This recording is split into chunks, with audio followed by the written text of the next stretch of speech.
These are the 8 things that you need to think about in order to build muscle.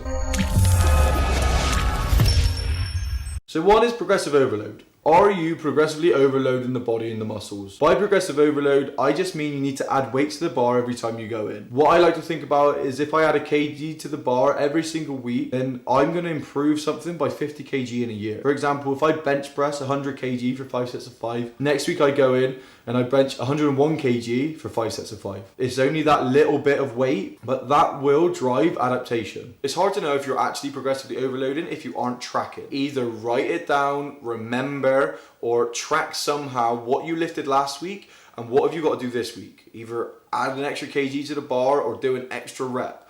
Those are the little things that you need for adaptation. Small increments over a year create a lot of adaptation. So number 2 is exercise selection. Are you choosing the big bang for your buck exercises that you're going to get most benefit from? Now I'm talking about compound lifts. I'm talking about your bench press, your overhead press, your back squat, your deadlift, your hip thrust, your bent over rows, your dips, your pull-ups, like these movements that are very good at building muscle. These are good because they incorporate a lot of different muscle groups, and the majority of the time you can lift a lot more weight doing them. I like to put these at the start of my workout. We want to try and prioritize the big lifts so we put most energy into them. I get this with women, for example, who have been following the same booty band exercise from some fitfluencer who probably, to be honest with you, just got good genetics and is trying to sell you a program on how to build a butt that she was just born with. They do the same booty band workouts. We're doing donkey kickbacks and dog peas all over the place. So they're wondering why they're not building any muscle or their glutes aren't developing. Or you're just not doing the right exercises. If you are struggling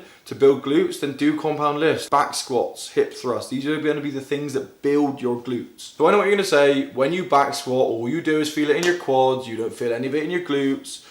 Right. Well, this is where the next bit comes in. Your mind-muscle connection. So your mind-muscle connection is very important. It's argued it's one of the most important things when it comes to building muscle. Try and connect to your muscle. Can you feel your muscle working? At the moment, I've got clients who are trying to build their glutes and they feel a back squat all in their quads. This is where I put in one of these isolation movements and I call it as like a bit of a connector. Let's connect to those muscles so when we go and do our back squat, we can feel those muscles working. I get my clients at the moment to do 20 reps of like a frog pump or just a glute bridge to feel the squeeze of the glutes as they work and feel them stretch as they come out so you can get connected to this muscle. So when you do back squat, you just think about the same thing. Feel the glutes stretching, feel them squeezing. Try and connect to them. Same as if you're a guy trying to build your chest. If you cannot connect to your chest when you're doing a bench press, for example, this is where you go to the pec deck or the machine flies and you do a set of slow 20 reps, slow and controlled, trying to get a squeeze, trying to get connected to these muscles. It's not a workout, it's not one of these exercises where you're going to go to failure on, just trying to get connected. So when you go and do your bench press, you can feel the connection to your chest. Think about where they insert, where the origin is, and how your muscle actually works. After that, we have protein intake. If you're not eating enough protein, then you're just not going to build muscle. Studies show if you're not eating enough protein, muscle building is going to be very difficult. The advice is for every pound of body weight, have a gram of protein. Or if you're doing it in kilograms, for every kilogram of body weight, 2 grams of protein. If I weigh 80 kg, for example, I'm looking to get about 160 grams of protein in my diet. This, if possible, would like to come from whole foods. Protein-rich foods like meat, fish, kind of egg. If we can get it from whole foods, that's what we're aiming for. If not, this is where a supplement comes in. Like a good whey protein comes in really handy. If you don't have the time to cook chicken or if you don't have the money to spend millions and millions of pounds on chicken breast and eggs, then well, buy a supplement. They're pretty inexpensive and you can do it on the go, so it's quick and easy. 2 scoops of protein, that's around 50 grams of protein. That's gonna put a big dent in my protein target. Additionally, from protein we have calories. If you aren't eating enough calories, then you aren't just not going to put on weight. It's that simple. Trying to build muscle, we need to be in a surplus, which means we're eating more calories than we are burning throughout a day. That means those extra calories can go to building muscle and we can try and put on a bit of size. We need our bodies to be in the right environment to build muscle, and if we aren't giving it enough food, it just won't do that. It just won't, like, it won't, what is the word?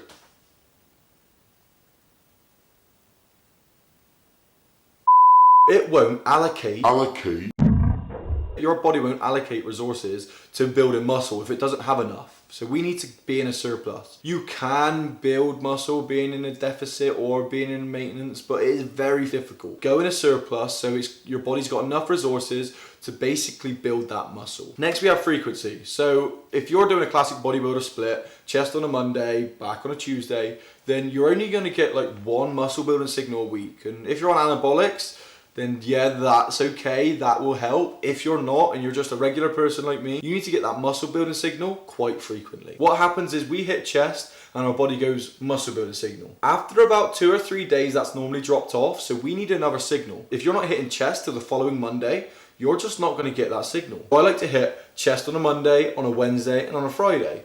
That means that 3 times a week I'm getting that muscle building signal. Frequency is pretty much undervalued in a lot of programs. Hitting a muscle group frequently is good. Now, I'm not talking about doing your same chest workout on a Monday, Wednesday, and a Friday. I'm talking if you do 20 sets, split that up over the 3 days. Do your bench press and your flies on a Monday, do your incline and your dips on a Wednesday. You kind of get the gist of where I'm going with this. You spread it out over the week. You're not trying to get a pump on. We want our muscles to be ready for the next time we train. Just because you go in, hit 20 sets on legs and you can't walk for the next day, doesn't mean you're actually going to build muscle. Being sore from a workout doesn't actually mean you're going to get adaptation. You may have overpushed, you may have overreached. Then we have range of motion. You will build more muscle if you just take your muscles through a fuller range of motion. Now, my easiest way of explaining this is you ask anyone what the best exercise for building your quads are, and I guarantee you a hack squat will be everyone's first, if not in their top 3. Now, the reason a hack squat is so good is because it stops hip hinge. So it means that when we squat down ass to grass, all of the bend comes from our knee. And when it comes from our knee, it basically means that our quads being stretched for our full range of motion. We're getting full flexion and extension of our knee, which basically means that you're going to build the most muscle. Why not apply the same logic to every other muscle group? When you do chest, take the bar to your chest. When you're doing shoulder press, lock out overhead. Get a full range of motion. I see a lot of people doing these pumpy movements or sat on the hammer strength chest machine doing this sideways motion. You're just missing out on muscle building where you could be just going a little bit further. Don't get me wrong, we're not going to be able to lift as much. Like, how easy is it to do a quarter squat with a lot of weight? How difficult is to go ass to grass with a lot of weight? This is because you get more of a muscle building signal by going full range of motion. So my last one's going to be for athletes really, or people who are doing quite a bit of cardio. Now, if you're going to be running quite a bit, then you're probably sending the wrong signal to the body. Like I said earlier, our bodies need to be in the correct environment to build muscle. That means having enough food in our body and sending a muscle building signal. So we need to send the signal to the body that it needs to be strong and it needs to keep muscle. If you're doing tons of cardio, you're sending conflicting signals to the body.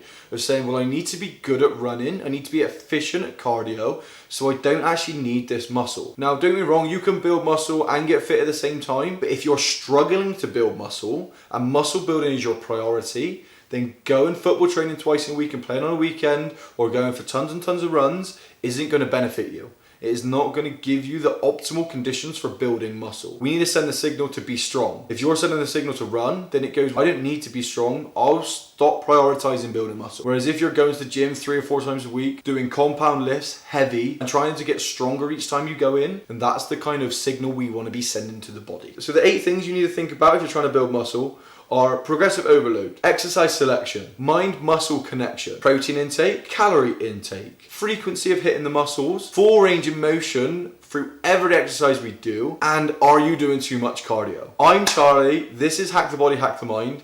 You can find us on all social media platforms, YouTube, Instagram, Facebook, Twitter. Thank you for tuning in, and we'll see you on the next one.